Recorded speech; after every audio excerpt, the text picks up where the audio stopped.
I'm Phil Hazelhurst, and I'm here today at Tower 46 in New York City to meet with William Chilton, Principal Architect at Pickard Chilton. William has had a storied career and led projects from Houston to Tokyo. So who better to help us understand the changing face of office architecture around the world?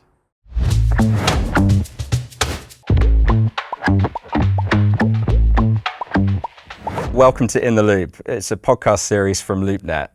And the idea behind the podcast is that we're exploring the people and the stories and the ideas behind commercial real estate. To introduce you, you are principal and partner at Pickard Chilton. And I was looking at your LinkedIn profile the other day, as one does, when you're about to meet a luminary from the industry.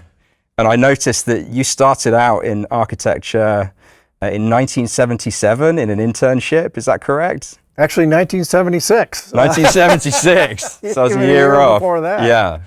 So I'd love to hear a little bit more about your journey into architecture and how you got your start, and a little bit about your journey in this industry. For reasons I've yet to figure out, I decided I wanted to become an architect when I was 14 years old. I was fascinated by going into buildings that were under construction and trying to figure them out. How did they function? It was a house, and what are the different rooms? And it was just an interest that I had very early on. And so that just set me on a path, and I never really looked back. It's been an incredible journey, not over, still going ahead full speed. Yeah. Quite frankly, it's a privilege to do what we do as architects. And you were telling me that you grew up in Chicago. I did. So I consider Chicago to be a very beautiful city. Mm-hmm. Tell me about how the architecture in Chicago inspired you as a young person getting into architecture, and then also how it's stayed with you over the years. Well, we're sitting here in New York City. We have the Empire State Building behind us here. Yeah. And of course, one of the great cities, period, in the world, and certainly for architecture. And in the United States, I would say, and I'm probably a little biased in this regard, Chicago is also one of the great cities for architecture. The first skyscraper ever, was in Chicago. And over the past 100 years, but you could extend it beyond that, incredible buildings have been built in the city that have influenced architecture globally and have been doing that for many decades. We had the distinct privilege of designing 2 towers in downtown Chicago, both on the Chicago River. In both cases, they were projects that were certainly prominent from an architectural standpoint in the siting of the building, also from a real estate investment standpoint, very significant, setting a record for the highest sales price per square foot in the history of the Chicago market. As an architect, when you have the opportunity to not just pour your heart and soul into a building that you hope to be beautiful, but for a commercial developer to be able to meet and exceed what the expectations are in terms of financial performance, now that's a win-win. Absolutely. You mentioned 2 buildings that you were involved in Chicago there. Which 2 buildings were they on the? One is 300 North LaSalle. That was the first project. Yeah. And the other is known as River Point, and it's right at the confluence of the Chicago River. And you mentioned that they're both particularly prominent buildings in the city. How does that prominence sit with you when you're involved in something as important as the design of the physical structure of the building? It's humbling. I can imagine. For sure. Yeah. For sure. But I'll tell you a quick story. It was at least 20 years ago. The New York Times had a commentary piece written by then one of the curators at the Museum of Modern Art in New York. And the title of the piece, if I remember correctly, is "For a Great Building, Get a Great Client." And the premise is that buildings that are iconic in American architecture, the Seagram's building here in New York, or Frank Lloyd Wright's Falling Water in Bear Run, Pennsylvania, they're attributes of those buildings that are attributed to the architect, which in fact were ideas that were generated by the client. And I can just say without equivocation that I can point to buildings that we've done. In fact, the CoStar campus, we can spend the rest of the interview talking about that in terms of the input and the ideas that the client have had and how they have manifested themselves in the building. And in some cases, become really key attributes of the building that people identify the building with. Yeah. Those identifying attributes must be like kind of lightning in a bottle for a building owner, developer, for an architect. You know, when you find those characteristics or attributes that make a building iconic, make it stand out. Is there a feeling you get for those when you're working in the early phases of a project, that, or do they come about more organically? If I had to choose between the two, I would say organically. It all comes down to one thing, and it's a term that we use in the studio, and that is, listening with intention. It's not hearing, it's truly listening and understanding what is the client communicating. And then our job is, there's the functional requirements that we absolutely have to meet. In the case of the projects in Chicago I was referring to, those are very, very efficient buildings. And that translates directly to the bottom line. And so you got to solve the functional problem, but the aesthetic part of the problem, that's where you are reconciling all the forces that come together in a building, whether it's the functional requirements or the site or the views or what the vision is in terms of the building's place in the city. Yeah. It's really the integration of all of those issues that get resolved in the building it's built. You mentioned there about the buildings being efficient. What does it mean for a building to be efficient? In commercial real estate, it's about, in part, how do you, in effect, every square foot on a building, in particular on a floor plate, how can that be used the most effectively in terms of how that floor plate functions and what's the maximum amount of rentable area that you can achieve on a floor plate. Yeah. And so that is in part what efficiency means, but it's also efficiency in the building systems, whether it's efficiency of the structural system or the mechanical, electrical systems. It all plays a part. And so you're truly blending art and science in a discipline like architecture. Absolutely. And so there are many different considerations at play when you're pulling a project together. How do you kind of stay on top of all of that and also maintain a vision that has some integrity, when it comes to design and aesthetics? Is that difficult to do? It's imperative to do. And is it difficult? Can be at times. But there are elements in popular films and literature about the architect and that, all-knowing, all-seeing architect. Howard Roark in the book, The Fountainhead, and the movie would be a good example of that. That's not how we practice. The practice of architecture at its essence is a collaborative art.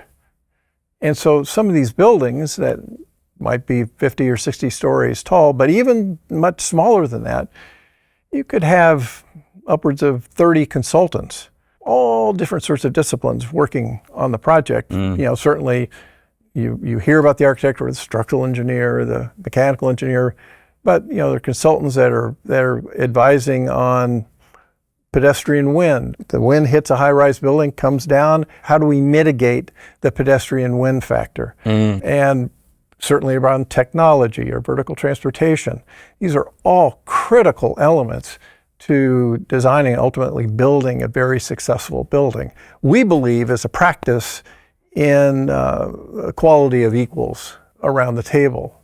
What do I mean by that? We don't care where a great idea comes from.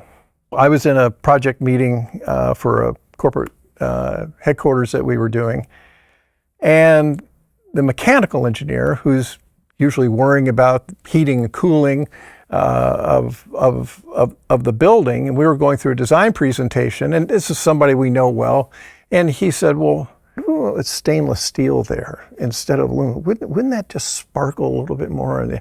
I said, you're absolutely correct. And that's ultimately what got built. Yeah. In fact, I think he prefaced his comment by saying something like, I'm just a mechanical engineer. What do I know? What do I know, yeah. If we're doing our job, then we're listening to everybody starting first with the client and then focusing on the relationship. When you get into a situation where you have to make choices, if there's a strong foundation of a relationship, the right decisions will be made and everybody will be on board with that.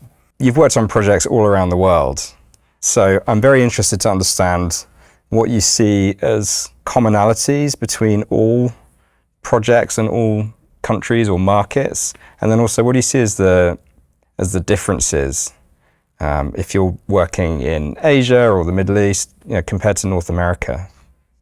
It's a very interesting question, in particular these days, both pre-COVID and certainly post-COVID. And what we've seen is there used to be, I think, more of a difference between how a commercial office building would be designed and built in Europe versus North America versus Japan. And what we've seen is a blurring of that line.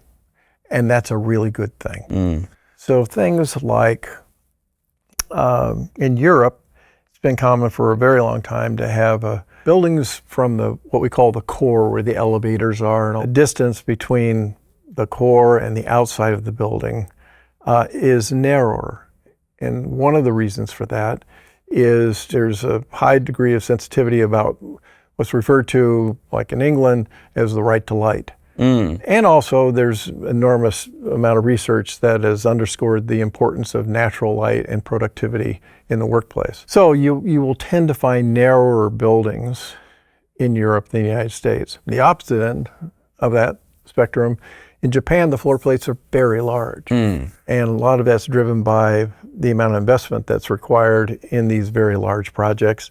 And so you'll have floor plates. I mentioned earlier about a floor plate being 25,000 square feet. In Japan, it could easily be twice that.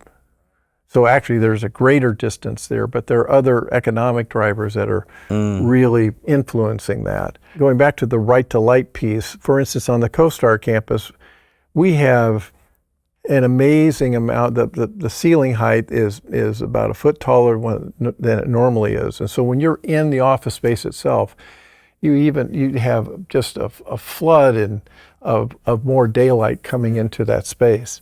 So there are differences, but as I said, the differences are sort of blurring. What do I mean by that? Well, if you look at, let's just say, we're all familiar with hybrid working and working from home, working in the office, and there are different attitudes about that. It's a global issue. It's less of an issue in Tokyo, as an example, simply because a typical apartment is much smaller than you would find in New York or London. And so there's really more of a drive to be in the workplace. Yeah. And if you see what's happening in the United States, you're seeing more and more companies in effect saying, we are now going to be 4 days a week or 5 days a week back in the office. In Europe, it's I would say a little softer, maybe not quite as direct in terms of mandating as you would in the United States. But part of what's driving that, and I can talk about our own studio in this regard. We are a firm of around 55 employees, and we practice globally, purely as a design architect, which means that we team with executive architects on the technical side of these projects. Well, because of the scale of projects that we work on, it is there's a lot to learn, and one of the joys about being an architect is you're always learning. You're always learning. And the things are changing so fast, even much more so than 20 or 30 years ago. And I think back on, as you reminded me, starting in 1976. Sorry about that. But how much I learned in the studio just by being in the middle of the studio and listening to conversations, because architectural offices typically are very, very open. They're not cellular private offices, that sort of thing. And That cannot be replicated with a computer screen. And so that learning, that engagement with other people, and also we have a pretty diverse studio in terms of where employees come from, both domestically, internationally. And it isn't just the technical learning, it's the learning of working with other people from other cultures and the richness of that experience. You mentioned that some of the principles of the kind of office design are becoming more international, but something that's always going to be there is the kind of unique character of different cities, right? New York, we're here in New York, which is a city with a very unique and distinct flavor. And I've spent years working in London, which has a completely different kind of feel and aesthetic. You were talking about learning just now. How easy or hard is it to get under the skin of a different town, city, place where you've not worked before and appreciate that unique kind of DNA of the place when you're working on a new project? Well, certainly starts by spending time in those places. We are so informed by our clients and by our collaborators. I mentioned that we always team with executive architects. And so architects that we're working with in Tokyo are based in Tokyo. Architects we're working with in Stuttgart or Dusseldorf are based in those cities. So we're learning that way. But, there's some things that are universal. I mentioned earlier about, hybrid working and certainly talent acquisition is a major issue. One attribute that is so important in terms of really creating vibrant cities is that there's been a real tectonic shift in terms of how the public realm is viewed and the importance of the public realm. So when I say public realm, what do I mean? I mean the space around, the space between buildings, the space that you walk through, you get a cup of coffee and you sit out into a park-like setting. You're creating an environment at the pedestrian scale that pedestrians want to be in, that are attracted to. Even if they don't work there or live there, they want to be there. We just recently completed the first phase of a project in Tokyo that the site is a mile long that we did the master plan for. Here we are in New York, basically the length of the High Line. Yeah, huge. And our client was Japan Rail. And so we had this huge site. It's about 13 hectares or 32 acres and developing about 1.2 million square meters or over 13 million square feet. A lot of stuff, right? But when they envisioned this project, they were very clear that what was a primary driver is we want to create a vibrant public realm. It's not that they weren't happening 10 years ago, they're just happening a lot more now. And part of that is not just the vision of the client. We are engaged with cities and communities and governmental authorities wherever we're building a building. And one of the really great things about that is people are becoming more vocal. And so it doesn't matter whether it is in Richmond or Cleveland or Tokyo or Dusseldorf. There's an active engagement, sometimes robust engagement, but engagement nonetheless in terms of being able to create spaces for people. It's not any more complicated than that. Spaces for people that people want to be in. And whether you ever step foot in a building or even know what happens inside of it, everyone who lives in the city or drives past or walks by has to live with it, right? So what you're talking about there about creating space for people in between. That's right. In between the building. Right. Yes. Well, you said you worked in London, right? Well, London figured out the public realm a long time ago. Yeah. Why do people like to be in London? And there's a whole bunch of reasons. Yeah. Scale being an important one. It's although depending on where you're at in the city, you see more high rises, but it's a walking city. Yeah, yeah. And you think about that, in terms of how do you measure? Okay, where do you want to walk? It is not complicated, and we've all been in cities where we choose not to walk. Yeah. And it isn't about health or safety or anything like that. It's just that it's just not that pleasant of an experience. And so, I think by this focusing on the pedestrian experience, the human experience, it's just making our cities that much more vital so much more responsive to the world that we live in. And to play our part in that is a privilege that we are very thankful for. Can I ask you, what excites you most when you think about the future of office design and architecture? Certainly one of the attributes is what I've just talked about, the space between the buildings. That's one of the things that, in sort of, when I look at the sort of the arc of my own career, to be blunt, early in my career, it was all about the building. Right. And I'm worried about every aspect of the building, this object, right? And, which is good. However, as I have journeyed on this career path, if you asked me 30 or 40 years ago, what do you do? Well, I'm an architect. Design buildings. Ask me today, I'm an architect. I help to design community. And I love buildings. It's what I do. But I've had experiences in my career that could not have been set up. It was purely spontaneous, where people have reacted to a building and I've heard about it from somebody else. And I'll give you an example. The smallest project we've ever done, because we designed very, very, big projects and smaller projects. This is our smallest. So I mentioned, sort of from a scale standpoint, the project in Tokyo, right? This was a 33,000 square foot building. Okay. A little bit bigger than a floor plate, right? In Dublin.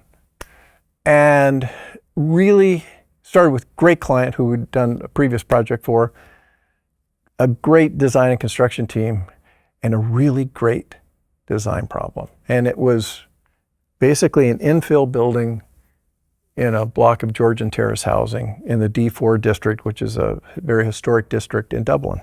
And we finished the project. We were very, very pleased with it. We got through the approvals in Dublin in practically record time, which is, the whole approvals process can be very, very complicated, depending on city. It was probably 6 months or so after the project was completed. And my counterpart with the architectural firm in Dublin, who we developed a very close relationship with, he called me one day and he said, Bill, I just wanted to pass on a story. And I said, well, what is that, Brian? He said, well, I was out at the project. The project is Eaton House for Eaton Corporation, a U.S. corporation. I was walking past Eaton House and I ran into a friend of mine. Hadn't seen him in a long time. And we started chatting and he said, well, Brian, were you involved with this project? And Brian said, well, as a matter of fact, I was. We teamed with a firm in the U.S. and explained what it was about. And this person said, this is just, I think, the most beautiful building in Dublin. Wow. And so Brian's telling me this, and it's like, that was my reaction. Wow. So gratifying. Wow. It's so gratifying and so humbling. Yeah. Because all the stuff we worried about, that it was recognized by someone who was not an architect, but he was seeing how, because of this integration with this historic district, how could it integrate and be a building of its time, not replicate what was there in 1830, be a building of its time. And that when you get that sort of reaction, that person never knew probably that was going to get passed on to me. Yeah. But you ask, what's gratifying about what I do as an architect? We can win design awards, we can get all that, but it's when one person says that this building resonates with me. The real people who actually live and that's right. live their lives around it. It's in their neighborhood. Wonderful. Yeah. Thank you, Bill. I mean, I could talk to you for hours. You have so many interesting stories and so many interesting experiences to share. So thank you for sharing them with me and with us today.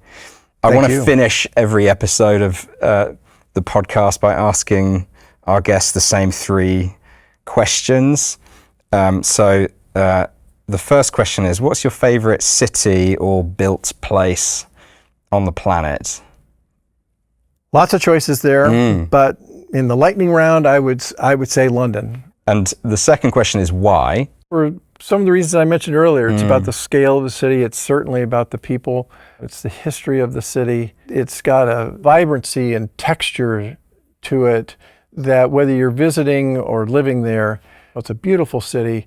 It is a city that you could just wear the soles off of your shoes walking, because there is so much to see. Well, as a former London resident, I'm very proud to hear you say that. Thank you. And I agree with you completely. Final question then, and this might be difficult to answer given what you just said, but how might you improve London if you could? Ooh, boy. I'm going to answer a slightly different question. Sure.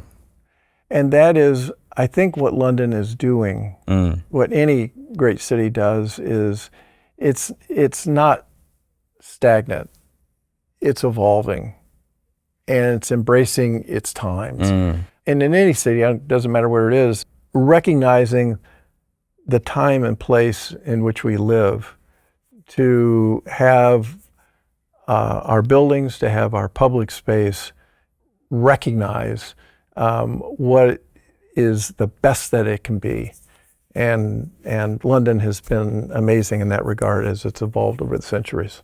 Well, big thank you again to you, No, Bill. pleasure. We seriously appreciate your time and everything you've shared with us today. And you've given me a newfound appreciation for London and also for the built environment in general. So thank you very much for joining us. Thank you, Phil. It's been a distinct honor. Thanks a lot. And pleasure.